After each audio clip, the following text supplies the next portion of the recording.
Multi agency centre કે જેને આપણે ટૂંકમાં MAC તરીકે ઓળખીએ છીએ. દોસ્તો, આ કેન્દ્ર કેન્દ્ર સરકારના ગૃહ મંત્રાલય હેઠળ કામ કરતું ખૂબ મહત્વપૂર્ણ કેન્દ્ર છે. તાજેતરમાં જ દિલ્હી ખાતે MAC માટેના એક નવા બિલ્ડિંગનું ઉદ્ઘાટન કરવામાં આવ્યું છે. 500 કરોડ રૂપિયાના ખર્ચે કેન્દ્ર સરકારે MAC નું એક નવું બિલ્ડિંગ ઊભું કર્યું છે.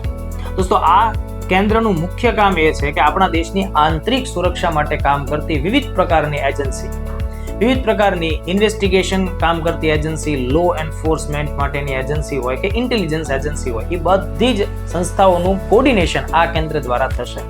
જેના લીધે આપણા દેશમાં ઊભા થતા વિવિધ પ્રકારના પડકારો જેમ કે આતંકવાદ, ઉગ્રવાદ, નક્સલવાદ, સંગઠિત અપરાધો, સાયબર ક્રાઇમ્સ, આવા વિવિધ પ્રકારના ભયંકર પડકારોનો સામનો ઇઝીલી થઈ શકે અને દેશની આંતરિક સુરક્ષા જળવાયેલી રહે અને એની સામેના જોખમને ટાળી શકાય.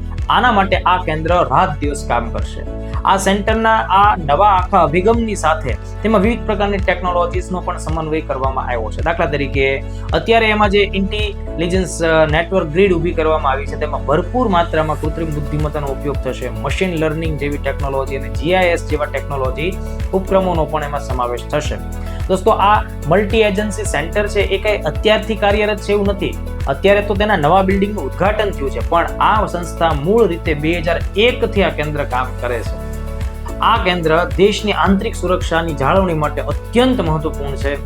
ખાસ પરીક્ષામાં ધ્યાને રાખવા જેવો મુદ્દો છે.